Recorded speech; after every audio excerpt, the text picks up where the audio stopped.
ఓం శుక్లాం భరధరం విష్ణుం శశివర్ణం చతుర్భుజం ప్రసన్నవదనం ధ్యాయేత్ సర్వవిఘ్నోపశాంతయే అని స్వామివారికి నమస్కారం చేసుకుని మనము మన ఈశావాస్యోపనిషత్తుకి శంకర భాష్యాన్ని చూసుకుంటూ వెళ్తూ ఉన్నాము.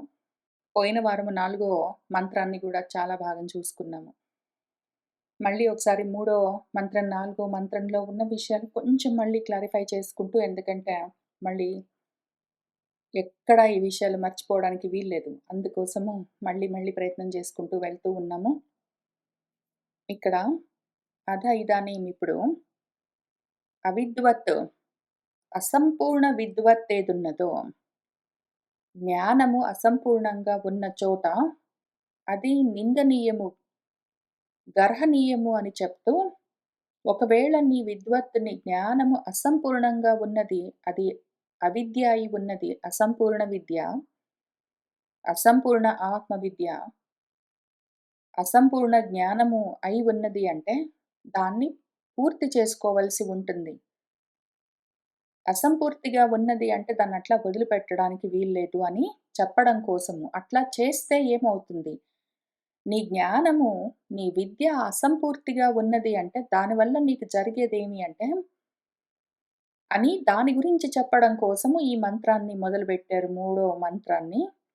ముఖ్యంగా అవిద్య ఉన్నది అంటే, అజ్ఞానం ఉన్నది అంటే, అజ్ఞానము అంటే అసంపూర్ణ జ్ఞానము, అసంపూర్ణమైన ఆత్మజ్ఞానము, అసంపూర్ణమైన ఆత్మ విద్య ఉన్నది అంటే, అది తగ్గిపోయి ఉన్నది అంటే అసువులలో రమించడం మొదలుపెడుతుంది.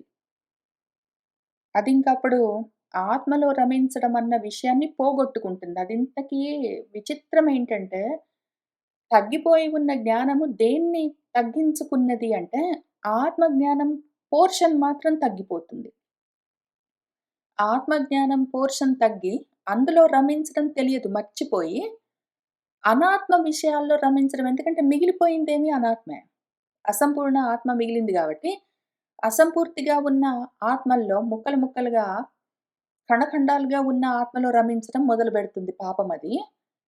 ఆ రకంగా ఆసురీ లోకాలు, జన్మలు పొందుతూ ఉంటుంది. అక్కడంతా అంధేన తమస ఆవృతమై ఉంటుంది.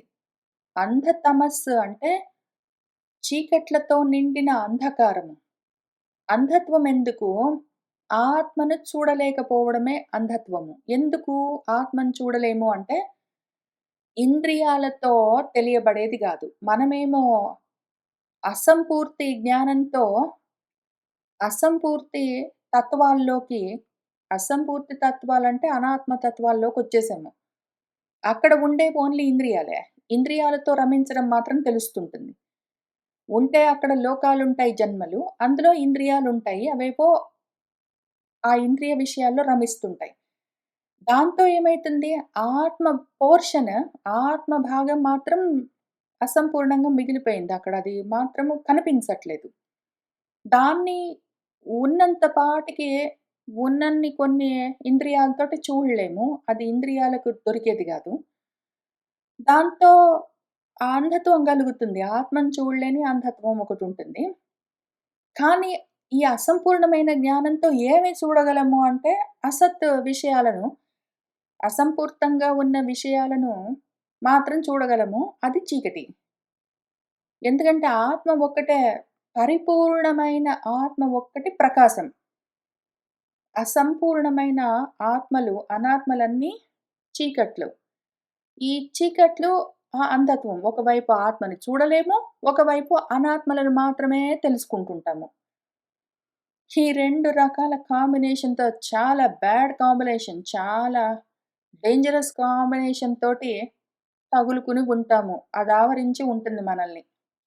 దీంతో ఏమవుతుంది, తమో అంధకారము, దాంతో నిండిన లోకము జన్మ, దాంతో ఆ ఇంద్రియాలతో రమించే అల్పమైన బుద్ధి, అనల్పమైన అనంతమైన ఆత్మజ్ఞానము సంపూర్ణంగా తెలియట్లేదు. కొంత కొంతగా తెలుస్తుంటుంది. దాంతోటి తగ్గిపోయింది. వీళ్ళు ఆత్మహత్యం చేసుకుని, ఎందుకంటే ఆత్మ తెలియకుండా పోయింది పాపం. అంటే ఆ ఆత్మ భాగాన్ని కట్ చేసేసుకున్నారు. ఖండం చేసుకున్నారు. ముక్క చేసుకొని దాన్ని మాత్రం వదిలిపెట్టుకున్నారు. వీళ్ళ జ్ఞానం ఎంత అంటే, ఆత్మను మాత్రం ఆ భాగాన్ని కట్ జేసుకున్నారు. తనొదిలేసుకున్నారు. అనాత్మను మాత్రం పట్టుకుంటారు. అదక్కడే ఉంది. ఎక్కడికి పోయింది? దాన్ని చూసుకోరు. ఎందుకంటే అంధత్వం ఒకటొచ్చింది అని మనము చూసుకుంటూ వస్తూ ఉన్నాము.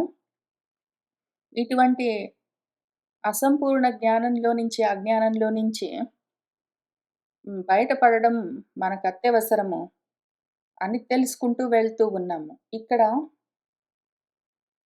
4 మంత్రంలో అనేజత్ ఏకం మనసః జవీయః అని చూసుకుంటున్నాము. ఏకం అని ఒకటున్నది. అది టెక్నికల్లీ అనేజత్ కదలదు. కానీ ఒకవేళ ఆ జ్ఞానం సంపూర్ణంగా లేకపోతే, ఈ ఏకం భాగం కట్ జేసుకొని దాన్ని ముక్కలు ముక్కలు జేసుకొని అనేకం జేసుకున్నామంటే మాత్రం మనసాదిగా ఎన్నో తయారవుతాయి. ఇంకా ఈ ముక్కలకు మొత్తమై ఉన్నది తెలిసే అవకాశం లేదు. కాబట్టి మనసు మొదలైన ముక్కలన్నిటికి పట్టుబడేది గాదు. మనసొక్కటే గాదు, మనసు నియంత్రించే ఇంద్రియాలు దేవతలన్నీ ఏవి దాన్ని తెలుసుకోలేవు. ఎంత అధ్వాన్నం స్థితి అంటే, ఈ ఏకాన్ని ముక్కలు చెక్కలు చేసుకొని అనేకంగా చూడడం మొదలుపెట్టామంటే, మనసు దగ్గర నుంచి ఇంద్రియాల దాకా చాలా బయలుదేరుతాయి. తెలుసుకునేవి ఇవే. దేవతలంటే జ్ఞానేంద్రియాలిక్కడ, కర్మేంద్రియాలుంటాయి. వాటికి అంత మాత్రం గూడా అవకాశం లేదు గానీ, కాబట్టి జ్ఞానేంద్రియాలు చెప్పుకుందాము. మనసు. ఇప్పుడు అయితే మనకు ఇంద్రియాల ద్వారా తెలుస్తూ ఉంటాయి కొన్ని విషయాలు. దాన్ని ప్రత్యక్ష ప్రమాణం అంటాము. అక్షములంటే ఇంద్రియాలు. కంటికి దృశ్యము, చెవికి శబ్దము, నాలుకకు రుచి, చర్మానికి స్పర్శ, ముక్కుకు వాసన అని ఈ కళ్ళు, ముక్కు, నోరు, చెవి, చర్మమన్న ఇంద్రియాలకు రూపం, రసం, గంధం, స్పర్శ, రుచి అన్న ఏవో అర్థాలుంటాయి. వీటి ద్వారా ప్రత్యక్షంగా మనకు కొన్ని తెలుస్తూ ఉంటాయి. మన రుచిని యాక్చువల్‌గా ప్రత్యక్షంగా మన అక్షం ఏంటి? రుచికి అక్షము నాలుక దాంతో తెలుసుకోవచ్చు. ఏదో శబ్దం అన్న దానికి కావలసిన అక్షము చెవి. దాంతో దాన్ని డైరెక్ట్‌గా తెలుసుకోవచ్చు. డైరెక్ట్ పర్సెప్షన్స్ చేయగలిగితే వాటిని ప్రత్యక్ష ప్రమాణాలతో తెలుసుకుంటున్నామని చెప్తాము. ఇప్పుడు అది ముక్కలు చెక్కలయిపోయి కూర్చున్న తర్వాత డైరెక్ట్ పర్సెప్షన్ తోటి తెలుసుకునేందుకు అవకాశం లేదు. ఎందుకంటే వీటిని మొత్తాన్ని దాటి ఉన్న అనంతాన్ని ముక్కలు చెక్కలు తెలుసుకోలేవు. కాబట్టి ప్రత్యక్ష ప్రమాణాల వల్ల అంటే ఇంద్రియాల వల్ల అది తెలియదు. పోనీ ఒక్కొక్కసారి ఏమైతుందంటే మనసు అనుమానించి అంటే మానం అంటే కొలత వేయడం. ఇంద్రియాలకి డైరెక్ట్‌గా తెలియట్లేదు. కానీ మనసు ఊహించి ఇట్లా అయి ఉండొచ్చు అని అనుమానంతోటి అది కొన్ని కనిపెడుతుంటుంది. అది గూడా 3 రకాల అనుమాన ప్రమాణాలుంటాయి. ఏదో పొగ వస్తుంది అంటే, ఓహో! నిప్పు ఉండే ఉంటుంది అని అట్లా అనుమాన ప్రమాణంతో మనసు కనిపెట్టొచ్చు. ఆ రకంగా తెలియాలంటే నాకింతకు ముందు నిప్పు తెలియాలి, పొగ తెలియాలి, నిప్పు వల్ల పొగ వస్తుందన్న విషయం కూడా తెలియాలి. నాకింతకు ముందు ఆ విషయాలు తెలిసి ఉండి, ఇప్పుడు దాన్ని అనుసరించి నేను ఒకటుంటే ఇంకో దాన్ని కనిపెట్టాననుకోండి. కార్యాన్ని చూసి కారణం కనిపెట్టాననుకోండి. అది పూర్వవత్ అనుమాన ప్రమాణం అని చెప్తారు. అట్లా తెలుసుకోవడానికి మనసుకి అవకాశం ఉంటుంది. ఇంద్రియాలు డైరెక్ట్‌గా నా కన్ను చూడట్లేదు మరి నిప్పును. నా కన్ను ఓన్లీ పొగను చూస్తుంది. అయితే ఆ పొగను చూసినంత మాత్రాన మిగిలింది ఫిల్ ఇన్ ద బ్లాంక్స్ చేసుకుంటూ నా మనసు ఓహో! నిప్పుండే ఉంటుంది అని చెప్తుంది. లేదా కింద నేలంతా తడిసి ఉంటే రోడ్లన్నీ తడిసి ఉంటే ఓహో! వర్షం పడ్డట్టున్నది అని అది కనిపెడుతుంది. మబ్బులు కనిపిస్తే ఓహో! వర్షం పడేటట్టున్నది అని కనిపెడుతుంది. అయితే మబ్బులొస్తే వర్షం కురుస్తుంది. వర్షం కురిస్తే నేల తడుస్తుంది. పొగ ఉంటే నిప్పు ఉండే ఉంటుంది. అని ఈ రకంగా అన్ని విషయాల గురించి ఇంతకు ముందు తెలిసుంటే మనసు వాటిని కేటలాగింగ్ చేసుకొని పక్కన బెట్టుకుంటే, ఆ అవసరం వచ్చినప్పుడు అక్షములు డైరెక్ట్‌గా ఈ దేవతలు, ఇంద్రియాలు కొన్ని చూస్తాయి, కొన్ని చూడవు. వర్షం పడ్డం పాపము కన్ను చూడలేదు. కానీ వర్షం ఆగిపోయిన తర్వాత నేల మీద ఉన్న తడి చూసింది. అది కొంచెం ఇన్ఫర్మేషన్ డేటా సప్లై చేస్తే, మనసు మిగిలిందంతా ప్రాసెసింగ్ జేసుకుంటుంది. ఆ రకంగా చేసుకోవడాన్ని పూర్వవత్ శేషవత్ సామాన్యతో దృష్టము. సామాన్యంగా ఇట్లా జరుగుతుంది. కామన్‌గా ఇట్లా ఉంటుంది దాని బిహేవియర్ అని కనిపెడుతుంది. అయితే కానీ అన్ని విషయాల్లో కామన్‌గా ఇట్లా జరుగుతుంది సామాన్యంగా అని తనకి తెలిసినా, ఇంతకుముందు చూసినా, కార్యాన్ని బట్టి కారణాన్నో, కారణాన్ని బట్టి కార్యాన్నో కనిపెట్టినా, అంటే మబ్బులున్నాయంటే వర్షం వస్తుంది అని, మబ్బుల కారణంగా వర్షం కురుస్తుంది కార్యం అని కనిపెట్టడం. లేదా నేల తడిసింది అన్న కార్యం వల్ల వర్షం కురిసి ఉంటుంది అన్న కారణం. ఈ రకంగా ఓదాన్ని జూసి ఒకటి కనిపెట్టాలంటే అన్నీ ఇంతకుముందు దానికి ఇన్ఫర్మేషన్ డేటాబేస్‌లో ఉండాలి. ఇప్పుడు మన ప్రాబ్లమ్ ఏంటంటే ఆ డేటాబేస్‌లో ఆ ముక్క, ఆత్మ గురించిన ఇన్ఫర్మేషన్ పోర్షన్ మనం లాక్ చేసుకున్నాము. అది క్లోజ్ డోర్స్ వెనకాల ఎక్కడో ఉంది. దాని కీ పోగొట్టుకున్నాము. అది తెలీదిప్పుడు మనకి. మర్చిపోయాము మొత్తం అదట్లా ఎట్లా ఉంటుందో అసలు జ్ఞాపకం లేదు. ఎంత చెప్పినా అనుభవంలోకి రావట్లేదు. అట్లాంటి సమయంలో మనసు కూడా అనుమానంతోటి కూడా గుర్తించలేదు. ఇంద్రియాలకి తెలియదు. ప్రత్యక్ష ప్రమాణం వల్ల కుదరదు. అనుమాన ప్రమాణంతో మనసు చెప్పాలి అంటే దానికి సగం ఇన్ఫర్మేషన్ పోగొట్టుకుందది. ఓన్లీ ఆ డేటా కోడ్ బేస్‌లో ఆ ప్రోగ్రామింగ్ కోడ్ బేస్‌లో సగం కోడ్ పోగొట్టుకుందది. కొంచెమే ఉంది పాపం. ఉన్న దాంతోటది ప్రపంచాన్ని జూసుకుంటూ అక్కడ ఆ కోడ్ పెట్టుకొని ప్రపంచంలో ప్రోగ్రామ్స్ అన్ని రన్ జేసుకుంటుందది పాపం. కాబట్టి మనస్సు ద్వారా అనుమాన ప్రమాణంగానో, ఇంద్రియాల ద్వారా ప్రత్యక్ష ప్రమాణంగానో రెండిటి వల్ల తెలియదది. వీటిని మించి అదుంటుంది. కాబట్టి ఎట్లో ఒకట్ల మనము పూర్తి కోడ్ సంపాదించుకోవాల. క్లోజ్ డోర్స్ ఉన్నాయి. వాటిని ఓపెన్ చేసుకునేందుకు కీ ఈ ఉపనిషత్తుల్లో, పురాణాల్లో ఉంటాయి. వీళ్ళు మన ఋషులు ఈ మొత్తం ఇన్ఫర్మేషన్‌ని డేటాని అన్‌లాక్ చేసే, ఆత్మ గురించి అన్‌లాక్ చేసే కీ మొత్తం ఇక్కడ పెడతారు. కీస్ పాపం ఇస్తారు వాళ్ళు. మనకు ముందు ఆ డోర్ కనిపించాలి. దాన్ని ఓపెన్ చేయాలి. తెలుసుకోవాలి. అయితే మళ్ళీ ఏకమన్న తర్వాత వాళ్ళు చెప్తారు, ఋషులు చెప్తారు, వాళ్ళు ఈ ఉపనిషత్తుల్లో, మన పురాణాల్లో ఇవే రాసిచ్చారు అని మళ్ళీ చెప్పానంటే మళ్ళీ ముక్కలు ముక్కలు చేస్తాను. ఉన్న ఏకాన్ని నేనే ముక్కలు ముక్కలు చేసి ఋషులున్నారు, వేదాలున్నాయి, ఉపనిషత్తులున్నాయి, పురాణాలున్నాయి. అందులో వాళ్ళు ఆ ఇన్ఫర్మేషన్ పెట్టి ఇచ్చారు. ఆ కీ పెట్టుకొని మనము ఆ కోడ్ అన్‌లాక్ చేసుకోవాలని నేను చెప్పానంటే నేనే ముక్కలు చేస్తాను మొత్తం ఇన్ఫర్మేషన్. అట్లా చెయ్యరాదు. నేను చెయ్యలేను. అట్లా చేస్తే ఉపనిషత్తులు, పురాణాలు చెప్పడానికి నేను పనికిరాను. కాబట్టి దాన్ని ఇంకే రకంగా అర్థం చేసుకోవాలంటే, ఎప్పుడైతే నేను స్టెప్ డౌన్ చేస్తున్నానో, నా స్వస్వరూపంలో నుంచి అనాత్మలోకి ప్రవేశిస్తున్నానో, ఒకటి ఉన్నాను, చాలా అవుతాను అని అనుకుని, నాలో నుంచి ఒక్కొక్కటిగా, ఒక్కొక్కటిగా మహదాదులుగా అన్నింటిని బయటికి తీస్తూ, అందులోకి ప్రవేశిస్తూ, మళ్ళీ వాటిని మార్పులు చెందిస్తూ, మళ్ళీ అందులోకి ప్రవేశిస్తూ, వికారాలు పొందిస్తూ, అందులోకి ప్రవేశిస్తూ, ఈ రకంగా వ్యాపిస్తున్న సమయంలో, నేనే ఆలోచించుకుని, ఒకవేళ నేను పూర్తిగానే జడంలోకి వెళ్ళిపోయానంటే, మర్చిపోయే అవకాశం నన్ను నేను మర్చిపోయే అవకాశం ఉన్నది అని చూసుకొని, ఆ ఇన్ఫర్మేషన్ అంతా నేనే ముందు వీటిలో రాసిపెట్టుకొని, ఒకవేళ నేను మర్చిపోయానంటే ఇది చదువుకొని గుర్తు చేసుకుంటాను అని అల్జైమర్స్ అని ఒక ప్రాబ్లమ్ ఉంటుంది. జబ్బు ఉన్న వాళ్ళకి పాపము. వాళ్ళు వాళ్ళ సొంత పేరు, వాళ్ళెక్కడుంటారేమి, వాళ్ళు కన్న బిడ్డలు అందరిని మర్చిపోయే స్థితి కలిగినప్పుడు, ఏదో ఒకటి వాళ్ళకి అప్పుడప్పుడు ఆ మెమరీస్ అన్న డోర్‌ని అన్‌లాక్ చేసే కీస్ ఉంటాయి. చిన్న చిన్న విషయాలు ఒక్కొక్కసారి గుర్తు చేస్తాయి, జ్ఞాపకం చేస్తాయని చెప్పుకుంటారు.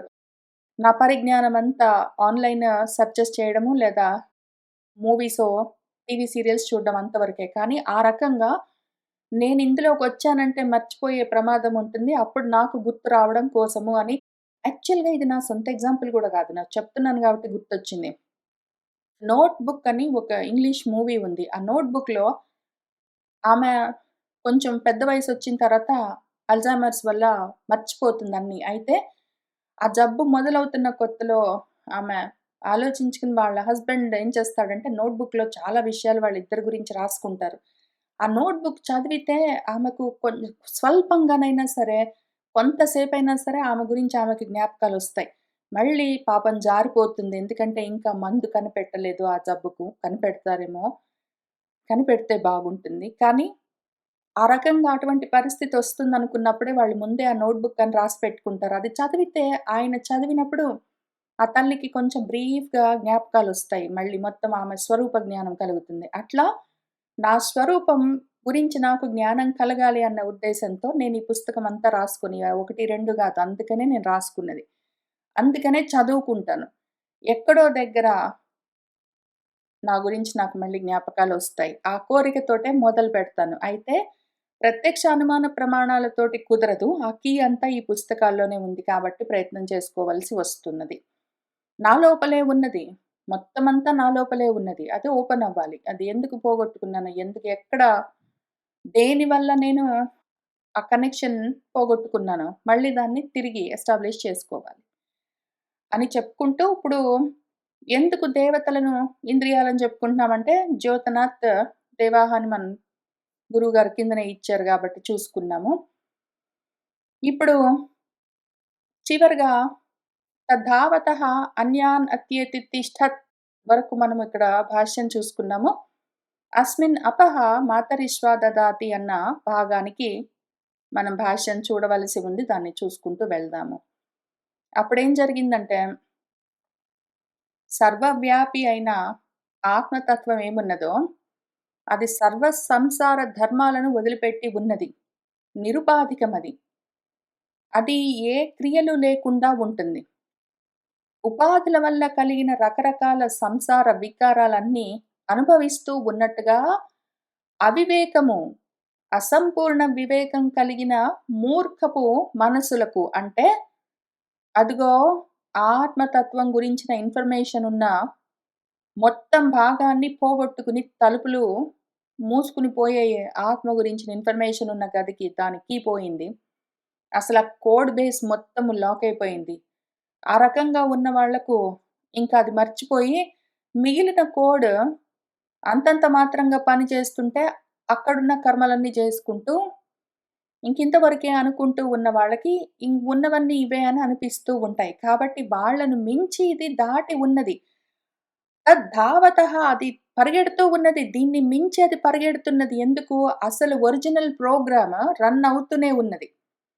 ఒరిజినల్ ప్రోగ్రామ్ రన్ అవ్వకపోతే, దానికి సబ్సిడరీగా ఉన్న సబ్ ప్రోగ్రామ్స్ అన్నీ, సబ్ ప్రాజెక్ట్స్ అన్నీ ఇవన్నీ రన్ అవ్వవు. అందుకే అది ఇంకా ఎక్స్‌ట్రీమ్ స్పీడ్స్ తోటి ఒరిజినల్ ప్రోగ్రామ్, ఆత్మ ప్రోగ్రామ్ రన్ చేస్తూనే ఉన్నదది. అది పరిగెడుతూనే ఉన్నది. ఆ ప్రోగ్రామ్ రన్ అవుతున్నది. అయితే ఈ కింద ఉన్న సబ్ ప్రోగ్రామ్స్‌కి ఆ విషయం తెలియట్లేదు. వీటిని మించి అది నడుస్తూ ఉన్నది అని ఇక్కడ చెప్తున్నారు. తద్ధావతః ధృతం గచ్చతః అన్యాన్ ఆత్మ విలక్షణాన్ మనోవాక్ ఇంద్రియ ప్రభృతీన్ అత్యేతి.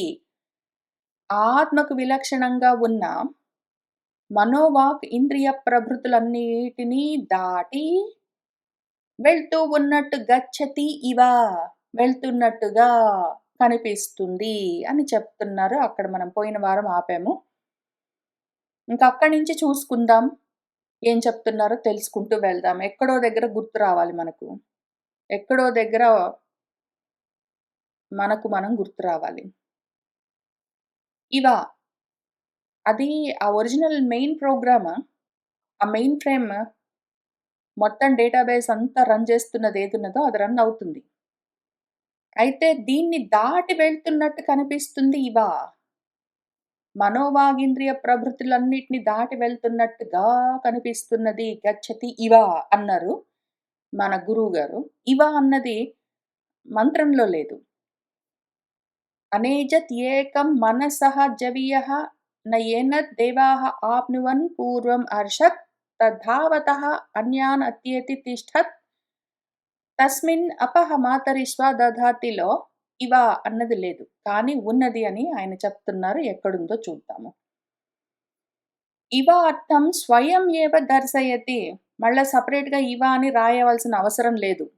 నేనెందుకు ఇక్కడ ఇవ అని రాసానంటే మనం మర్చిపోకూడదని రాసాను. మంత్రము సెపరేట్‌గా ఇవ అని చెప్పక్కర్లేదు. అదసలు అక్కడ యాక్చువల్‌గా డైరెక్ట్‌గానే చూపిస్తున్నది. తిష్టత్ అన్నదా లేదా? గచ్చతి అని చెప్తూ తిష్టత్ అన్నదది. ధావతః పరిగెడుతూ వీటన్నింటిని దాటుతుంది. నిలబడింది అని తిష్టత్ అన్నారు గాబట్టి, అత్యేతి అంటే గచ్చతి ఇవ అని మనం అర్థం జేసుకోవాలి. ఎందుకంటే తిష్టత్ దాని స్థితి. అది తిష్ట వేసుకొని స్థహ ఉంటుందది దాని స్థితి. వెళ్తున్నట్టుగా ఉండడము మనకనిపిస్తుంది అని చెప్తూ, అని చెప్పింది మన మంత్రము అంటూ ఉన్నారు. ఇవార్థం స్వయం ఏవ దర్శయతి తిష్టత్ ఇతి. స్వయం అవిక్రియం ఏవ సత్ ఇది అర్థః.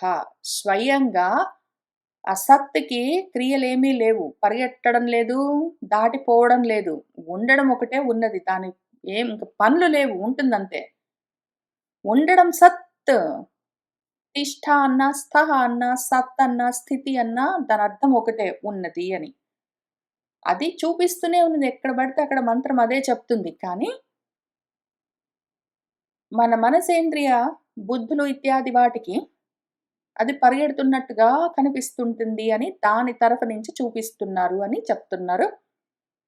తస్మిన్ ఆత్మతత్వే సతి నిత్య చైతన్య స్వభావే మాతరి అంతరిక్షే శ్వయతి గచ్చతి ఇతి మాతరిశ్వా వాయుః. ఇప్పుడు మనము ఆ మంత్రంలో తస్మిన్ అపహ మాతరిశ్వా దదాతి అని చూడాలి కాబట్టి తస్మిన్ దగ్గర నుంచి మొదలు పెడతాం. తస్మిన్ అంటే ఆ ఆత్మతత్వంలో, ఆ సత్తులో అంటే నిత్య చైతన్య స్వభావంలో. అందులోనే మాతరిస్వ. మాతరిస్వ అన్నదానికి వ్యుత్పత్తి అర్థమేంటంటే, మాతరి అంటే అంతరిక్షము. అంతరిక్షంలో స్వయతి, గచ్చతి కదులుతూ ఉంటూ ఉంది అని మాతరిస్వ అన్న పదానికి వ్యుత్పత్తి అర్థం. మాతరిస్వ అంటే బేసిక్‌లీ ఆకాశంలో కదులుతూ ఉన్నది వాయువు, గాలి. ఆకాశము నుంచి బయలుదేరింది వాయువు అని అర్థం. 2 రకాలుగా. ముందు అనగనగా ఒకానొక సమయంలో మహదాదుల్ని తయారు చేసి అక్కడి నుంచి సూక్ష్మ పంచభూతాల్ని తయారు చేస్తూ మొదటిగా ఆకాశాన్ని తయారు చేశాడు. ఆకాశం నుంచి గాలి, గాలి నుంచి అగ్ని, అగ్ని నుంచి నీరు, తర్వాత భూమి. ఆకాశంలో నుంచి మళ్ళీ శబ్దం అని అట్లా చెప్పుకుంటూ వస్తాం మనము. కాబట్టి ఆకాశం నుంచి వచ్చింది వాయువు. ఆకాశం మాతరి. అందులో నుంచి వచ్చింది గాలి. ఈ గాలి ఏమి సర్వప్రాణభృత్ క్రియాత్మకః. సర్వ ప్రాణాలను భరిస్తుంది వాయువు. గాలి లేకపోతే ప్రాణాలు నిలబడవు. ప్రాణాలు నిలబడి ఉండడానికి గాలి తప్పనిసరి. గాలి లేకపోతే కర్మలు గూడా చెయ్యలేము. ఎక్కడెక్కడైతే మన శరీరంలో వాయువు ప్రసరించదో అక్కడక్కడ శరీరాలు చచ్చుబడిపోతాయి. అవి కర్మలు కూడా చెయ్యలేవు. ప్రాణం అసలు మొత్తము శరీరానికి వాయువు అందకపోతే ప్రాణాలాగిపోతాయి. చచ్చిపోతారు వాళ్ళు. ఎక్కడెక్కడైతే ఏ అవయవానికి ప్రాణవాయువు సప్లై అవ్వదో అక్కడక్కడ ఆ అవయవము పని చెయ్యదు. కాబట్టి సర్వ ప్రాణులను భరిస్తూ వాటి యొక్క క్రియలను నడిపిస్తూ ఉన్నదేదున్నదో అది గాలి. యదాశ్రయాణి కార్యకరణజాతాని యస్మిన్ ఓతాని ప్రోతాని చ యత్ సూత్ర సంజ్ఞకన్ సర్వస్య జగతః విధారయిత్రు సహ మాతరిస్వ. ప్రాణాలను ధరిస్తుంది, క్రియలను కలిగిస్తుంది. ఏదైతే కార్యాలకు అంటే శరీరాలకు, కార్యాలంటే శరీరాలు వ్యక్తమై కనిపిస్తూ ఉన్న స్థూల దేహాలు. వాటిలో ఉన్న ఇంద్రియాలు, కరణాలు, అంతఃకరణాలని పిలుస్తాము. ఈ కార్యకరణాల జాతము, సమూహం మొత్తము దేన్ని ఆశ్రయించి ఉంటాయి అంటే ప్రాణాన్ని. శరీరం ఉండాలన్నా, ఇంద్రియాలు పనిచేయాలన్నా ప్రాణవాయువుల సప్లై ఉండాలి. యస్మిన్ ఏదైతే ఓతప్రోతంలాగా ప్రాణవాయువులు అటు ఇటు శరీరమంతా అల్లుకుని ఉంటేనే అంతేకాదు నా శరీరాన్ని నేను ఎక్కడికి తీసుకెళ్తే అక్కడికి ఆ చుట్టుపక్కల మొత్తము ప్రాణవాయువు ఉండి తీరాలి. శరీరంలో ప్రాణవాయువు ఉండడం మాత్రమే గాదు. నేను ఎక్కడికెళ్తే అక్కడ. నేను ఇక్కడుంటే ఇక్కడుండాలి. నేను పక్క గదిలోకెళ్తే అక్కడుండాలి. నేను వేరే ప్రదేశానికెళ్తే అక్కడుండాలి. నేను ఎక్కడికెళ్తే అక్కడ ప్రాణవాయువు సిద్ధంగా ఉండాలి. లేకపోతే మాత్రం నా ప్రాణాలు నిలబడవు, ఇంద్రియాలు పనిజేయలేవు. అంత సూత్రప్రాయంగా ఉంటుంది. అంత సూత్రప్రాయంగా ఓతప్రోతంలాగా అల్లుకుని ఉంటుంది నా లోపల బయట మొత్తం ప్రాణవాయువు. మొత్తం జగత్తుని ధరిస్తూ ఉంటుంది విధారయితృ. అది సహ మాతరిష్వ. అంతగా ఉంటుంది ఎక్కడ బడితే ఆత్మ. అది తిష్టత్ అది ఇక్కడ నేను ఈ రూమ్‌లో ఉంటే ఇక్కడుంటుంది. నేను పక్క రూమ్‌లో ఉంటే అక్కడుంటుంది. నేను ఇండియాకెళ్తే అక్కడుంటుంది. నేను ఆకాశంలోకెళ్తే అక్కడుంటుంది. నేనెక్కడికెళ్తే అక్కడ అది ఎక్కడ బడితే అక్కడ తిష్టత్ నాకన్నా ముందే ఉండాలి. నేను నా ఇంద్రియాలని, మనసుని వీటిని పెట్టుకొని నేను బయలుదేరి వెళ్తే, వెళ్ళిన తర్వాత అక్కడికి నా వెనకాల అదొచ్చిందంటే నేను ముందే చచ్చిపోతాను. అది నాకన్నా ముందే ఉండాలి. ముందే ఉన్నట్టుగా కనిపిస్తుంది. అది అంతటా ఉంటుంది. నేనెక్కడికెళ్తే అక్కడ నాకన్నా ముందే ఉంటుందదక్కడ. అన్ని చోట్ల ఉండడం చేత, నేనెక్కడికెళ్తే అక్కడ నాకన్నా ముందే అదక్కడ ఉంటుంది. లేకపోతే నేనుండను. ఈ రూపంగా. కాబట్టి మాతరిస్వ అయి ఉన్నదది. అపహ చూద్దాం. కర్మాణి ప్రాణినాం చేష్టా లక్షణాని అగ్ని, ఆదిత్య పర్జన్యాదీనాం జ్వలన దహన ప్రకాశ అభివర్షణాది లక్షణాన్ని దధాతి విభజతి ఇత్యర్థః ధారయతి ఇతివ. అప్పహ అంటే ఏంటి? ప్రాణులు చేసే కర్మలను అప్ప అన్న ధాతువుతో పిలుస్తాము. చేష్టా లక్షణాలు, కదలికలు అనర్థం. ఇప్పుడు సర్వ ప్రాణుల యొక్క క్రియలకు కారణం గాలి. ఆ గాలి వల్ల కలిగే చేష్టలు అపహ. అందుకనే గాల్లో నుంచి నీళ్లొచ్చాయని జెప్పేది మనము. మధ్యలో అగ్ని ఒకటున్నది. అగ్ని, ఆదిత్యుడు, పర్జన్యుడు మొదలైన ఏ ఏ ప్రాణులున్నాయో వాటి యొక్క కర్మలు అగ్ని ఉన్నది అంటే జ్వలించడము, రగలడము, దహించడము, కాల్చడము, ప్రకాశించడము మొదలైన లక్షణాలు అగ్నికుంటాయి. అట్లనే ఆదిత్యుడికి జ్వలించడము, దహనం చేయడము, కాల్చడము, ప్రకాశించడము అన్న లక్షణాలు ఆదిత్యుడికుంటాయి. పర్జన్యుడికి వర్షం కురిపించడము, మబ్బులకు వర్షాలు కురిపించడం అన్న కర్మలుంటాయి. ఇప్పుడు ఈ ప్రాణులకు ఆ కర్మలను చేసే లక్షణం ఏదున్నదో అది అపహ. దాన్ని దధాతి విభజతి ఇత్యర్థః. ఏ పని ఎవరు చెయ్యాలి అని ఆ విభాగాలను కల్పించినదెవరు? దాన్ని ఆ విధంగా ధారయతి ఇతివ కల్పించి ఆ విభాగం చేసి వాటిని ఆ విధంగా ధర్మంగా ఆయా పనులు చేసుకునేందుకు అవకాశాలను ఇచ్చేది ఎవరై ఉన్నారో, ఆ ఆకాశము అయి ఉన్నది మన ఆత్మతత్వము. ఆకాశమే అన్నింటికి అవకాశం ఇస్తూ ఉంది. అందులో మొదటి అవకాశము ముందు ప్రాణాలుగా ఉంటున్నది. ప్రాణాలు నిలబెడుతుంది. రెండో అవకాశము కర్మలు చేసేందుకు ఎవరెవరు ఏ ఏ ప్రాణులు, ఏ ఏ ప్రాణంతో ఉన్న ప్రాణి ఏ ఏ కర్మలు చేయాలని విభాగం చేసి దాన్ని ధరిస్తూ ఉంటుంది కాబట్టి, అటు మాతరిశ్వం, ఇటు ఆపమై ఉన్నదది. అటు గాలి, ఇటు నీళ్ళై ఉన్నదది. మనకెట్లా తెలుస్తుంది ఈ విషయం అంటే, భీషా అస్మాత్ వాతః పవతే. ఎవరి ఆజ్ఞకు లోబడి, ఎవరి ఆజ్ఞను అనుసరించి వాతః గాలి పవతే వీస్తూ ఉంటుందో, ఎవరి ఆజ్ఞానుసారంగా అగ్ని జ్వలిస్తూ ఉంటుందో అని చాలా చెప్తూ వస్తుంది మనకు తైత్తిరీయోపనిషత్. ఇత్యాది శృతిభ్యః. ఇప్పుడు వీటిని కలుపుకొని చూసుకుందాము. సర్వాః హి కార్యకరణ విక్రియాః నిత్య చైతన్య ఆత్మస్వరూపే సర్వాస్పదభూతే సతి ఏవ భవంతి ఇత్యర్థః.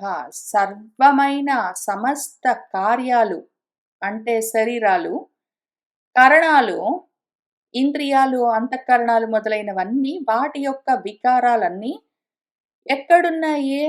నిత్య చైతన్య ఆత్మ స్వరూపంలోనే భవంతి ఉంటాయి. అవన్నీ సర్వాస్పదభూతమైన, సర్వానికి ఆధారభూతమైన సత్తులోనే భవంతి ఉంటాయి అని అర్థం చేసుకోవాలి. న మంత్రాణం జామితా అస్తి ఇతి పూర్వమంత్రోక్తమపి అర్థం పునః ఆహ.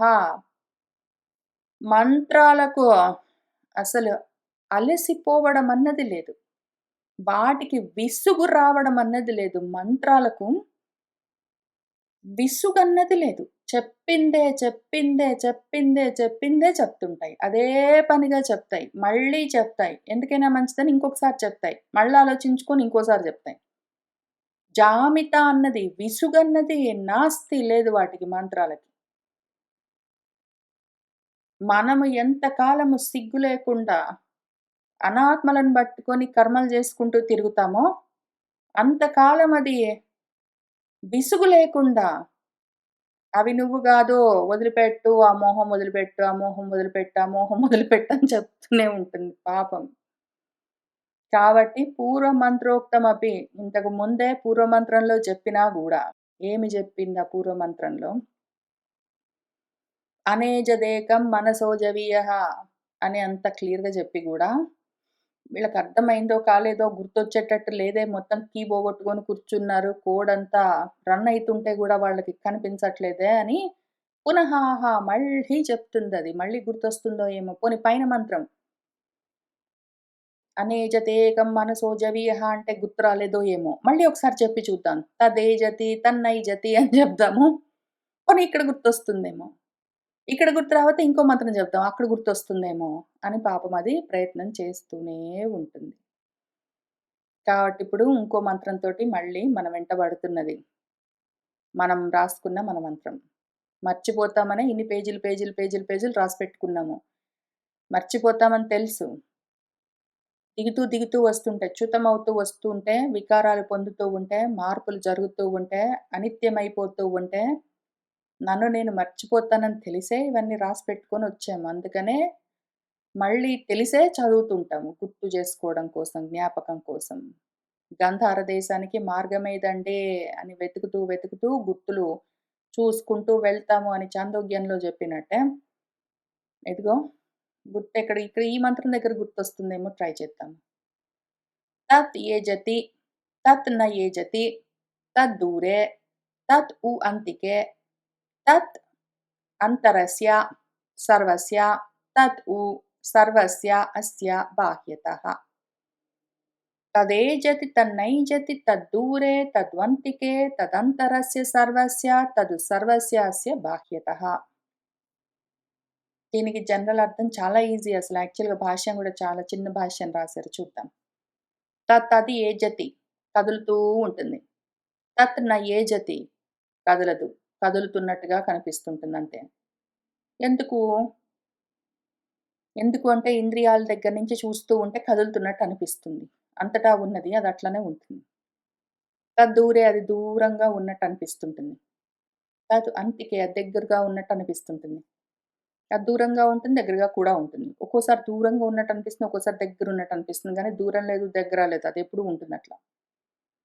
తత్ అంతరస్య సర్వస్య అన్నింటికి లోపలున్నట్టుగా అనిపిస్తుంది. తత్ సర్వస్యాస్య బాహ్యతః అన్నిటికి బయటున్నట్టు అనిపిస్తుంది. అన్నిటికి బయట ఉన్నట్టుగా అనిపిస్తుంది. అన్నిటికి లోపల ఉన్నట్టుగా అనిపిస్తుంది. బయట, లోపల గాదు. అంతటా ఉంటుంది. కానీ చూసే చూపును బట్టి లోపలున్నట్టుగా, బయటున్నట్టుగా కనిపిస్తుంటుంది. దూరంగా, దగ్గరగా కాదు. అంతటా అదే అయి ఉంది. మొత్తం అంతా అదే అయి ఉంది. కానీ చూసే చూపును బట్టి దూరంగా ఉన్నట్టు, దగ్గరగా ఉన్నట్టు కనిపిస్తుంటుంది. తత్తదొకటే ఉన్నది సత్ పదార్థం. అది ఒకటున్నది. అది కదులుతున్నట్టు, కదలకుండా ఉన్నట్టు, చరంలాగా, అచరంలాగా, స్థావరంలాగా, జంగమంలాగా రకరకాలుగా కనిపిస్తుంది. ఎందుకు అంటే చూసే చూపుని బట్టి అదట్లా ఉంటుంది. అది ఎప్పుడూ ఒకటేలాగా ఉంటుంది. చూసే చూపుని బట్టి రకరకాలుగా అనిపిస్తూ ఉంటుంది. ఒక బండరాయి ఉన్నది. అది అట్లానే ఉంటుంది. అదెప్పుడు అట్లానే ఉంటుంది. చూసే చూపుని బట్టి అది ఏ జతి, నైజతి అని కనిపిస్తుంటుంది. కదులుతున్నట్టు, కదలనట్టు, చెట్టులాగా ఉన్నదది, కదలకుండా ఉన్నది. లేదా చెట్టులాగా ఉన్నది, కదులుతూ ఉన్నది. మనిషిలాగా ఉన్నది, కదలకుండా ఉన్నది. మనిషిలాగా ఉన్నది, కదులుతూ ఉన్నది. రకరకాలుగా అది చాలా దూరంగా ఉన్నది. అదిగో దగ్గరగా ఉన్నది. బయటున్నది, లోపలున్నది. అదిగో రూమ్ బయటలో ఉన్నది. ఆ చెట్టు కింద ఉన్నది. ఆ గడప అవతల ఉన్నది అని ఇన్ని రకాలుగా కనిపిస్తుంది. అది చూసేవాడి చూపును బట్టి వాడు ఏ లెన్స్‌లో నుంచి చూస్తున్నాడో దాన్ని బట్టి అది అట్టా కనిపిస్తుంది గానీ, పాపం అదొకటే ఉన్నది ఏకం. దాని గురించి మన శంకర్ల వారు రాసిన భాష్యం చూద్దాం. తత్ ఆత్మతత్వం యత్ ప్రకృతం ఏ జతి చలతి తత్ ఏవ చ నైజతి స్వతో నైవ చలతి స్వతః అచలం ఏవ సత్ చలతి ఇవ ఇత్యర్థః. తత్ అన్నదేమింతకీ ఆత్మతత్వం ఒకటున్నది. యత్ ప్రకృతం ఏదైతే ఇప్పుడు ఇక్కడ ప్రస్తావించబడుతూ ఉన్నదో, ఈ ఉపనిషత్తులో చెప్పబడుతున్న ఆ ఆత్మతత్వం ఏమున్నదో, అది టెక్నికలీ ఏ జతి చలతి కదులుతూ ఉంటుంది. తదేవ అదే మళ్ళీ ఏ జతి కదలదు. అంటే స్వతహా నయేవ చలతి దానంతట అదేమీ కదలదు. స్వతహా అది టెక్నికలీ దాని స్వరూపతః అచలం ఏవ. కదలికలేమీ లేవది అచలంగానే ఉంటుంది. అది సత్తుగా అట్లనే ఉంటుంది. కానీ చలతీవ కదులుతూ ఉన్నట్టుగా కనిపిస్తుంది అని మనం దాన్ని అర్థం జేసుకోవాలి. కించ అంతేగాదు. తత్ దూరే అది చాలా దూరంగా ఉన్నట్టు అనిపిస్తుంది. ఎందుకు దూరంగా ఉన్నట్టు అనిపిస్తుందంటే, వర్షకోటి శతైః అపి అవిదుషాం అప్రాప్యత్వాత్ దూరః ఇవ. ఎన్ని కోట్ల జన్మలు తెచ్చుకున్నా సరే, ఎన్ని వందల కోట్ల సంవత్సరాలు గడిచినా సరే, అవిద్వత్తున్నదంటే అపరిపూర్ణ విద్వత్తు, అసంపూర్ణ జ్ఞానమున్నది అంటే, ముక్కల ముక్కల జ్ఞానంతో దాన్ని పూర్తిగా తెలుసుకోవడం కష్టం. అప్పుడు దాన్ని తెలుసుకోవడము చాలా దూరంగా ఉంటుంది. అప్రాప్యము. అంతంత మాత్రము జ్ఞానంతో, అంతంత మాత్రం ప్రయత్నంతో, కొంత కొంత మాత్రం తెలివితేటలతో ఎంత కాలం ప్రయత్నం చేసినా అది దూరంగానే ఉండిపోతుంది ఆ జ్ఞానం. మనకు తెలియకుండా మనకు దూరంగా ఉండిపోతుంది. కానీ అదే మళ్ళీ అంతికే సమీపే అత్యంతం ఏవ. అత్యంత సన్నిహితంగా, సమీపంగా, దగ్గరగా, అతి దగ్గరగా ఎవరికుంటుందంటే విదుషాం. సంపూర్ణ జ్ఞానం సాధించిన వాడికి అది అక్కడే ఉంది. ఎక్కడ పడితే అక్కడుంది. నేనిక్కడుంటే ఇక్కడ ఉంటుంది గాలి. నేను ఫ్లైట్ ఎక్కితే ఫ్లైట్‌లో ఉంటుంది ఆకాశంలో గాలి. నేను లండన్ వెళ్తే అక్కడ ఉంటుంది గాలి. ఆ గాలి తత్వం తెలిసిన వాళ్ళకి అంతటా ఉన్నది గాలని తెలుస్తుంటుంది. అది తెలియని వాళ్ళకి అబ్బా! అసలు గాలే వీచట్లేదు. అసలు గాలే లేదు అని వాళ్ళనుకుంటారు. వాళ్ళకది దూరంగా ఉంటుంది. దాని గురించి తెలియకపోతే. ఆకాశం నేనెక్కడుంటే అక్కడుంటుంది. ఆకాశం అంటే నేను పైకెక్కితే నేను ఫ్లైట్ ఎక్కి పైకి వెళ్తే ఆకాశం ఉంటుందేంటి? ఆకాశం అంతటా ఉంటుందది. అన్నింటికి అవకాశం ఇస్తూ ఎక్కడ పడితే అక్కడ ఉంటుంది. అయితే ఆ ఆకాశం యొక్క తత్వం తెలిసిన వాళ్ళకది అత్యంత సమీపంగా వీళ్ళెక్కడుంటే అక్కడ అంతటా అదే ఉంటుంది. ఆకాశ తత్వం గురించి తెలియని వాళ్ళకి నేనెక్కడో ఫ్లైటేసుకొని వెళ్తే అదెక్కడో ఉంటుంది. లేతే ఆకాశం అంటే చాలా దూరమండి అని చెప్తారు వాళ్ళు. ఎందుకు? అవిద్వత్ అజ్ఞానం వల్ల. ఆకాశ లక్షణం గురించి తెలియకపోవడం వల్ల అది దూరంగా ఉన్నట్టు వాళ్ళెట్లా అనుకుంటారో, ఆత్మతత్వం గురించి తెలియకపోవడం వల్ల ఆత్మ దూరంగా ఉన్నట్టు అనిపిస్తుంటుంది వాళ్ళకి. ఆ తత్వం తెలిసిన వాళ్ళకు అంతటా ఆకాశం ఉందని ఎట్లా తెలుస్తుంటుందో, అట్లానే ఆ తత్వం తెలిసిన వాళ్ళకు అంతటా ఉన్నది ఆత్మ అని తెలుస్తూ ఉంటుంది. ఆత్మత్వాత్ న కేవలం దూరే అంతికే చ అది దూరంగా, దగ్గరగా, ఫిజికల్‌గా ఉండడం గాదు. తెలుసుకున్న వాళ్ళకి అంతటా అదే ఉంటుంది. ఎట్లా ఉంటుంది? తెలుసుకున్న వాళ్ళకి ఆత్మత్వాత్ వాళ్ళ స్వరూపమై ఉంటుంది. దూరం దగ్గర గాదు. అదే అయి ఉంటుంది. వాళ్ళదే కదా! ఆత్మ స్వరూపం వాళ్ళు. దానికి దగ్గరేంటి? దూరమేంటి? నాకు నేను దగ్గరేంటి? దూరమేంటి? నేను అంతే. అది తెలియని వాళ్ళకి దూరమో, దగ్గరో ఉంటుందది ఇంతకి విషయం. తర్వాత జూద్దాం. తత్ అంతః అభ్యంతరే అస్య సర్వస్య. సర్వస్య అంతరస్య తత్ అని చెప్పారు గాబట్టి, తత్ అది అంతః లోపలుంటుంది. అభ్యంతరంగా. అస్య సర్వస్య అన్నింటికి లోపలుంటుంది వాడికి. యః ఆత్మ సర్వాంతరః ఇతి శృతేః వేదం గూడా ఆత్మ అన్నింట్లో లోపల ఉంటుంది అని పాపం చెప్తుంది. లోపల ఉంటుంది, బయట ఉంటుందని ఎవరికనిపిస్తుంది? ఆత్మతత్వం తెలియని వాళ్ళు లోపల, బయట అనే చూస్తూ ఉంటారు. ఆత్మతత్వం తెలిసిన వాళ్ళు ఆత్మ అయి ఉంటారు. వాళ్ళకి లోపల లేదు, బయట లేదు. అస్య సర్వస్య జగతః నామరూప క్రియాత్మకస్య తత్ అపి సర్వస్య అస్య బాహ్యతః. ఈ సర్వ జగత్ నామరూప క్రియాత్మకంగా ఏదున్నదో ఆ రూపంగా తత్ ఆత్మతత్వము అస్య సర్వస్య అన్నింటికి బాహ్యతః బయట ఉన్నట్టుగా ఉంటుంది. ఆత్మతత్వ జ్ఞానం లేని వాళ్ళకు, అసంపూర్ణ జ్ఞానం ఉన్న వాళ్ళకు, అజ్ఞానులకు నామరూప క్రియాత్మకమైన జగత్తుగా బయట కనిపిస్తుంటుంది వాళ్ళకి. ఆ ఆత్మే కానీ జగత్తుగా కనిపిస్తుంది. అది బయట కనిపిస్తుంటుంది. అయితే అట్లా ఉన్నా గూడా వ్యాపితత్వాత్ ఆకాశవత్ నిరతిశయ సూక్ష్మత్వాత్ అంతటా నిరతిశయ సూక్ష్మత్వాత్ ఇంకా అన్నింటికన్నా అత్యంత సూక్ష్మంగా ఉన్న ఆకాశంలాగా అంతటా వ్యాపించి ఉండడం చేత ఎక్కడ పడితే అక్కడ ఉంటుంది లోపల, బయట ఉంటుంది. ప్రజ్ఞాన ఘనః ఏవ అదసలు ప్రజ్ఞాన ఘనము. ఆకాశం అని పిలుస్తున్నాము. దాన్నర్థం చేసుకుందాము. అన్న ఉపసర్గం తీసి, దాన్ని అన్న ఉపసర్గతో కలుపుకుంటే, ఆకాశం ప్రకాశం అవుతుంది. జ్ఞాన ప్రకాశము, ప్రజ్ఞానం బ్రహ్మ అవుతుందప్పుడది. ఆకాశం అంటే ఏంటి? ప్రకాశం అని అర్థము. ఆకాశము సత్ అయితే, ప్రకాశము చిత్. ఒకటే వస్తువు. అది శాసనాత్ నిరంతరం చ ప్రజ్ఞాన ఘనమని మనకు వేదం చెప్తున్న మాటను బట్టి, వేద శాసనాన్ని బట్టి నిరంతరం అంతరం లేదు దానికి. లోపల, బయట అన్న భేదం లేదు. అది లోపల లేదు, బయట లేదు. అది దూరం లేదు, దగ్గర లేదు. కదలడం లేదు, కదలకుండా ఉండడం లేదు. కానీ కదులుతున్నట్టు, కదలకుండా ఉన్నట్టు చరాచరంగా, దూరంగా ఉన్నట్టు, దగ్గరగా ఉన్నట్టు, లోపలున్నట్టు, బయటున్నట్టు ఎందుకు కనిపిస్తుంది అంటే, అసంపూర్ణ పరిజ్ఞానం వల్ల అట్లా అనిపిస్తూ ఉంటుంది.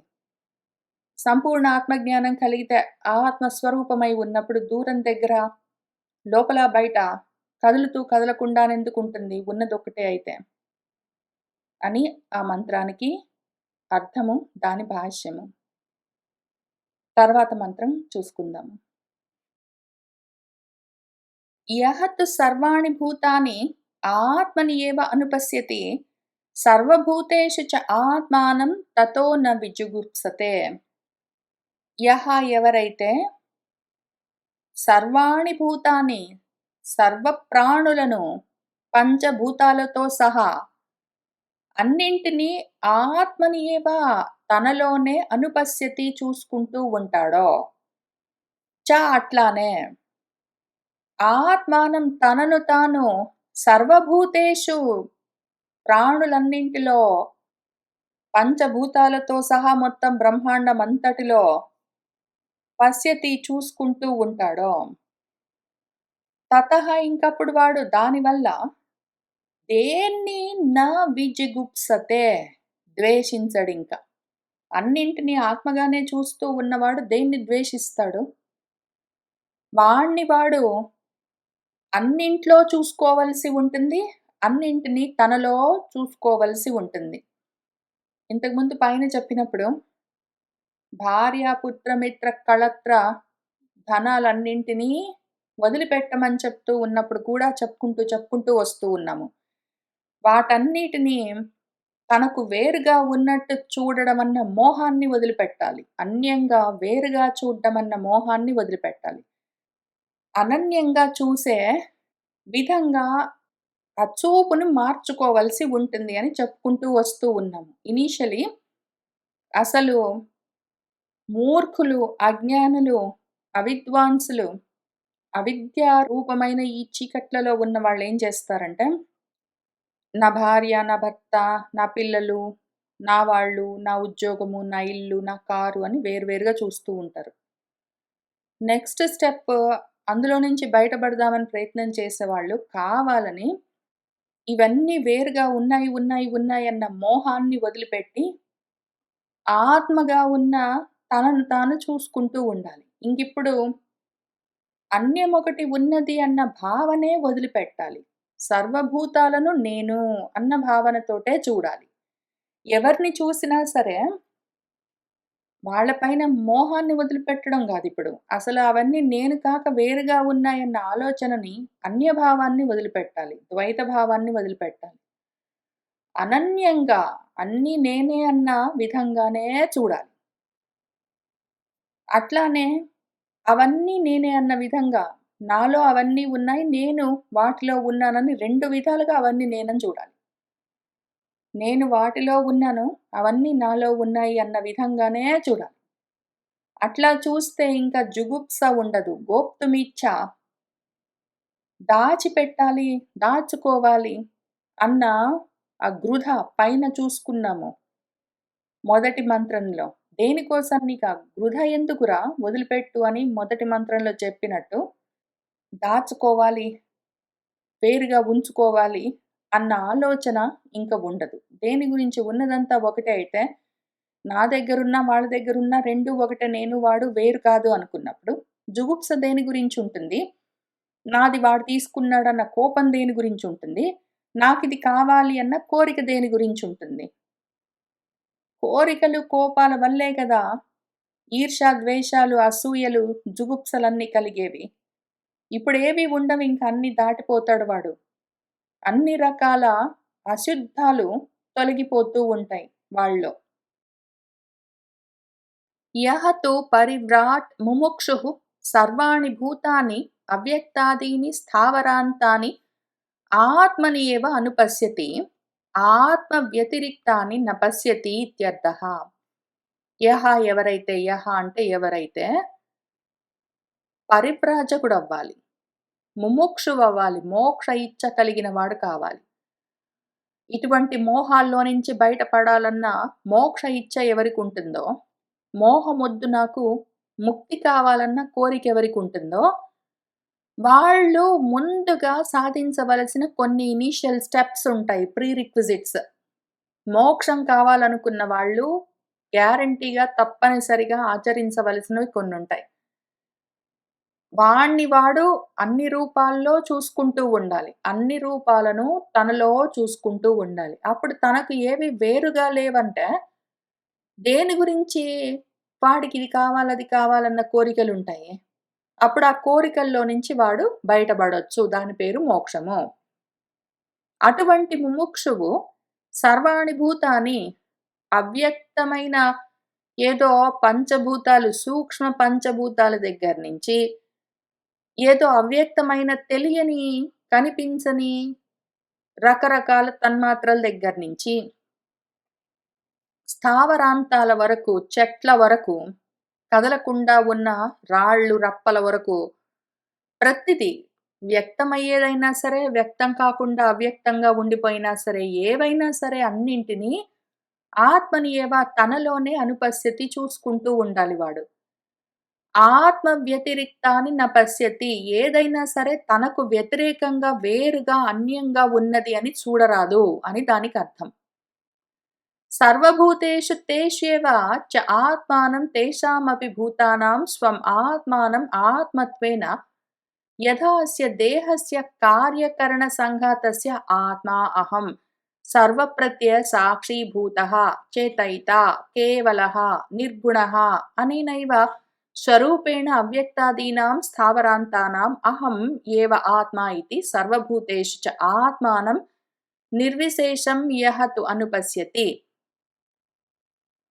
మనవాడు ఆ రకంగా మోక్షం కావాలనుకున్నవాడు సర్వభూతాలను వ్యక్తావ్యక్తంగా ఉన్న మొత్తాన్ని తనలోనే చూసుకోవడం మొదలుపెట్టాలి.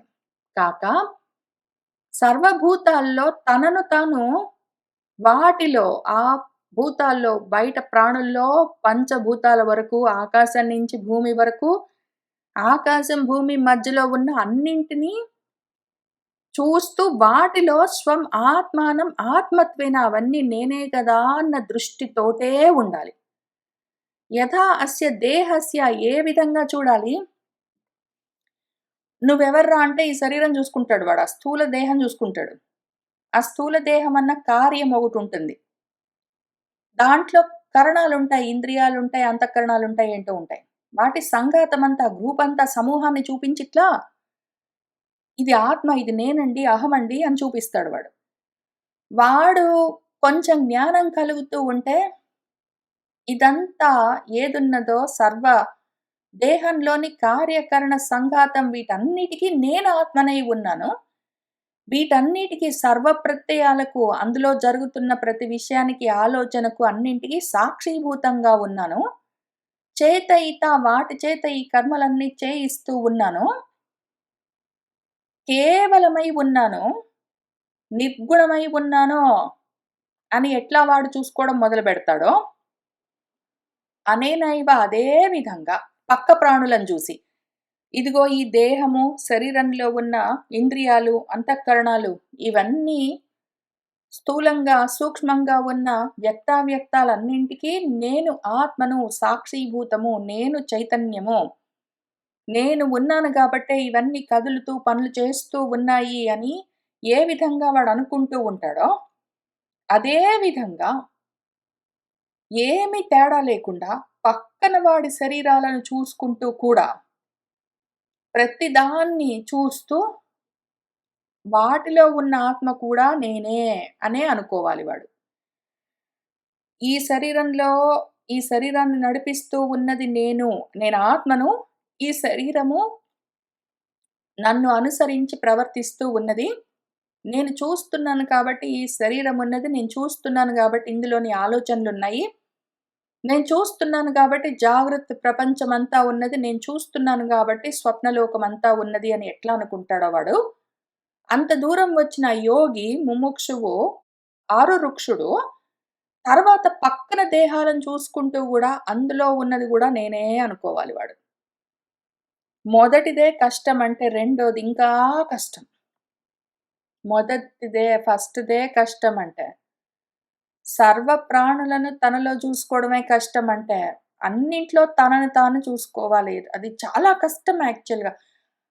ఆత్మ దేహాన్ని చూసుకుని దీంట్లో ఉన్న ఆత్మని నేనని వాడెట్లా అనుకుంటాడో, నేను కేవలము నిర్గుణము, నేను సాక్షీభూతమైన చేతస్థని వాడెట్లా అనుకుంటాడో ఆ శరీరాన్ని జూసుకొని, పక్కన శరీరాల్లో గూడా ఉన్నది నేనే. ఇన్ని రూపాల్లో ఉన్నది నేనే అని అదే అనేన ఏవ స్వరూపేణ అదే స్వరూపంగా అవ్యక్తాది పదార్థాల నుంచి స్థావరాంతాల వరకు, స్థావర జంగమాలన్నింట్లో, చరాచర వస్తువులన్నింట్లో ఉన్నది అహమేవా. నేనే ఆత్మగా ఉన్నాను. నా స్వరూపంగా ఇన్ని రూపాల్లో ఉన్నాను. అవన్నీ నాలో ఉన్నాయి అని సర్వభూతేషు ఆత్మానం, అన్ని భూతాల్లో, అన్ని రూపాల్లో వాడిని వాడు చూసుకోవాలి. ఆత్మగానే చూసుకోవాలి.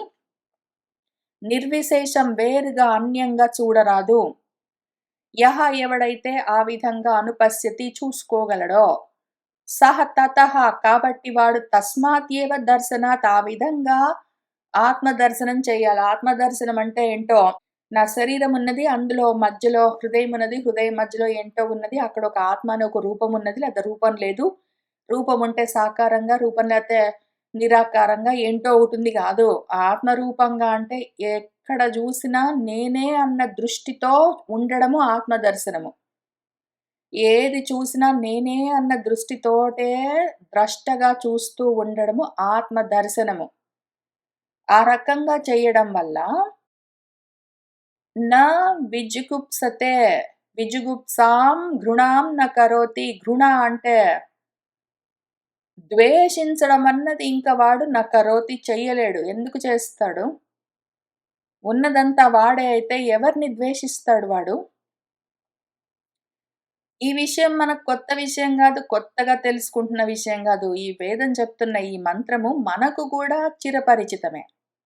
ప్రాప్తస్య ఏవ అనువాదః అయం. ఉన్న విషయాన్నే అనువదించి చెప్తూ ఉన్నది వేదము. అనువాదం అంటే ఉన్నదాన్ని అనుసరించి, వాదనం అంటే చెప్పడం. ఉన్న విషయాన్నే చెప్తున్నది మనకు వేదం ఇక్కడ. లేని విషయం, మనకు తెలియని విషయం చెప్పట్లేదు. కావాలంటే చూసుకుందాము. సర్వాహి గృణ ఆత్మనః అన్యద్ దుష్టం పశ్యతః భవతి. దేని గురించైనా మనకు కోపమో, ద్వేషమో ఎందుకు కలుగుతుంది? అది మనకు వేరుగా ఉన్నది అన్నప్పుడే గదా ద్వేషమో, కోపమో కలిగేది. వేరుగా ఉన్నదంటే దుష్టం అది. ఇంకా దాని మీద మనకు ఏవో కోపాలు కలుగుతాయి. అందులో ఏవో దోషాలు కనిపిస్తాయి. దాంతో వాటి మీద మనకు విరోధాలన్నీ కలుగుతూ ఉంటాయి. అయితే ఆత్మానం ఏవ అత్యంత విశుద్ధం నిరంతరం పశ్యతః న ఘృణానిమిత్తం అర్థాంతరమస్తి ఇతి ప్రాప్తం ఏవ. ఇది తెలిసిన విషయమే మనకు. ఆత్మానం ఉన్నదంతా నేనే అనుకుని ఒకవేళ చూస్తే అత్యంత విశుద్ధంగా అసలు ఏమాత్రం అన్యం లేదు. అంత అనన్యంగా ఒకవేళ చూడగలిగితే నిరంతరం అంతరం లేదు, భేదం లేదింకా. ఏమాత్రం భేదం లేని బుద్ధితో, శుద్ధమైన చిత్తంతో, ఇంకా అసలు చిత్తము, బుద్ధి కాదు అవి గూడా సంబంధం లేదు. అవి కూడా భేదమే ఇంకా. అత్యంతం అసలు అన్యం లేకుండా ఒకవేళ పశ్యతః చూస్తూ ఉంటే, ఘృణానిమిత్తం అర్ధాంతరం నాస్తి. అసలింకా ద్వేషించడానికి కారణమేముంటుంది? దేని గురించి ఎందుకు ద్వేషిస్తాడు? ఎవరిని ద్వేషిస్తాడు? ఇది ప్రాప్తం ఏవ మనకు తెలిసిన విషయమే. తతః న విజిగుప్సతే ఇతి. కాబట్టి వాడు దేన్ని ద్వేషించడు, ఏది దాచుకోవాలని చూడడు. అందుకని మా గృదాహ అని మన మంత్రం పైన చెప్పినట్టు వాడు దేనికి లోభితనం పొందడు. లోభితనం ఉన్నది అంటే ఎవరి మీదో కోపాలన్నీ వస్తుంటాయి. ఆ మిగిలిన వాటన్నిటి మీద ద్వేషాలన్నీ వస్తుంటాయి. వాడు జారిపోతూనే ఉంటాడు. ఇది విషయము. కాబట్టి ఇప్పుడు ఇమం ఏవ అర్థం అన్యహాపి మంత్రః. మళ్ళీ ఒకసారి చెప్తే సరిపోదు. మనకు వేదము మనకు అర్థమయ్యిందాకా, మనకు గుర్తుకొచ్చిందాకా, మనమేంటో మనకు గుర్తుకొచ్చిందాకా చెప్పడం కోసమే మనమే ఇన్ని మంత్రాలు రాసుకొనొచ్చాము. ఎక్కడో దగ్గర మనకు మన గురించి గుర్తు రావాలని మనమే మన కోసం జాగ్రత్త చేసుకున్నాము. కాబట్టి ఇంకో మంత్రంలో మళ్ళీ అదే విషయము. మనకు గుర్తుకొచ్చిందాకా ఇంకింతే విషయము. అస్మిన్ సర్వాణి భూతాని ఆత్మైవ అభూత్ విజానతః తత్ర కో మోహః కః శోకః ఏకత్వం అనుపశ్యతః.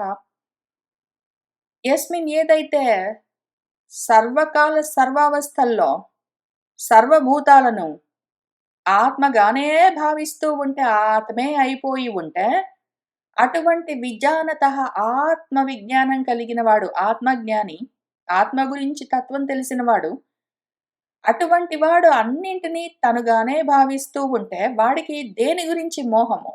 ఇంకెక్కడిది శోకము?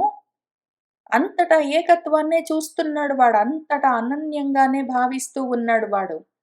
భేదం లేదు వాడికి. ద్వితీయం లేదు. రెండోది ఉంటేనే కదా మోహము. రెండోది ఉంటేనే కదా వచ్చిందో రాలేదో అని శోకము.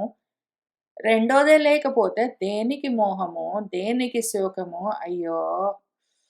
అది విషయము అని చెప్తున్నది మంత్రము. అదేమంటున్నదంటే, యస్మిన్ ఇక్కడ యస్మిన్ సర్వాణి భూతాని. యస్మిన్ సర్వాణి భూతాని అంటే యస్మిన్ కాలే. ఏ కాలంలో అయినా సరే. కాలం అన్నారు కాబట్టి మన గురువుగారు, మనం అవస్థలు గూడా పెట్టుకుందాం. ఏ అవస్థ అయినా సరే. జాగృత్, స్వప్న, సుషుప్తి ఇంకేదైనా ఉంటే ఎన్ని అవస్థలైనా సరే. ఇవాళ, నిన్న, మొన్న, రేపు, ఎల్లుండి అని ఏ కాలమైనా సరే. త్రికాలాల్లో, త్రియవస్థల్లో ఎక్కడైనా సరే, ఎప్పుడైనా సరే, ఎటువంటి స్థితిలో అయినా సరే, అంతటా, అన్ని చోట్ల, అన్ని సమయాల్లో, అన్ని పరిస్థితుల్లో ఏది చూసినా నేనే అని వాడు చూడ్డం మొదలుపెట్టాడంటే, యథా ఉక్త ఆత్మనివా మొత్తం అంతా వాడిలోనే చూసుకుంటాడు. వాణ్ణి అంతట్లో చూస్తూ ఉంటాడంటే. తాన్యేవ భూతాని సర్వాణి ఆ మొత్తం ప్రాణులన్నింటినీ పరమార్థ ఆత్మ దర్శనాత్ పరమార్థమైన మొత్తం ప్రాణులకు పరమార్థమేమి ఆత్మ. దాన్ని వాడు అంతటా చూస్తూ ఉంటాడు, దర్శిస్తూ ఉంటే, ఆత్మైవ అభూత్ ఇంక వాడే అయి ఉంటాడు వాడు. అన్నీ నేనే అనుకుంటూ, అన్నీ నాలోనే ఉన్నాయి, నేనన్నిట్లో ఉన్నాననుకుంటూ, ఆత్మగానే చూస్తూ ఉన్నవాడు.